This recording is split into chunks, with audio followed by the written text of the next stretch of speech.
ಸಾರು ಅನ್ನದ ಜೊತೆ ಚಪಾತಿ ಜೊತೆ ತಿನ್ನಬಹುದಾದಂಥ ತುಂಬಾ ಹಿತಕರವಾದಂಥ ಮಂಗಳೂರು ಸೌತೆಕಾಯಿ ಪಲ್ಯ ಮಾಡ್ತಾಯಿದ್ದೀನಿ.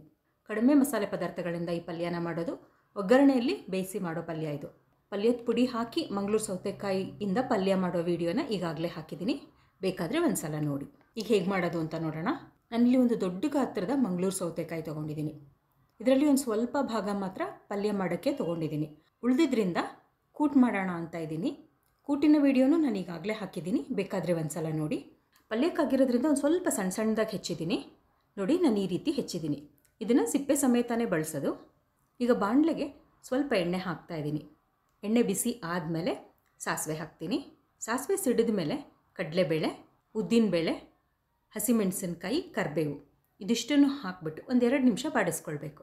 ಈ ಪಲ್ಯದ ರೀತಿಯೇ ಒಗ್ಗರಣೆನಲ್ಲಿ ಬೇಯಿಸಿ ಹಲವಾರು ತರಕಾರಿಗಳಿಂದ ಪಲ್ಯ ಮಾಡಬಹುದು. ಈಗ ಬಾಡಿಸಿದ್ದಾದಮೇಲೆ ಒಂದು ಸ್ವಲ್ಪ ಅರಿಶಿನ ಹಾಕಿಬಿಟ್ಟು ಹೆಚ್ಚಿಟ್ಕೊಂಡಿರೋ ಮಂಗಳೂರು ಸೌತೆಕಾಯಿ ಹಾಕ್ತಾಯಿದ್ದೀನಿ.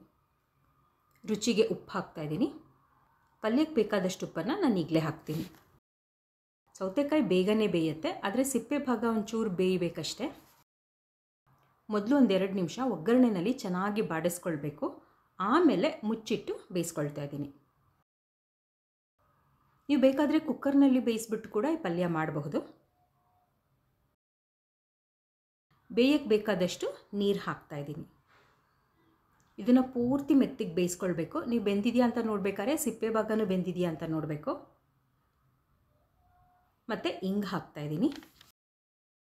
ಮತ್ತು ಹಸಿ ಕಾಯಿ ತುರಿ ಹಾಕ್ತಾಯಿದ್ದೀನಿ.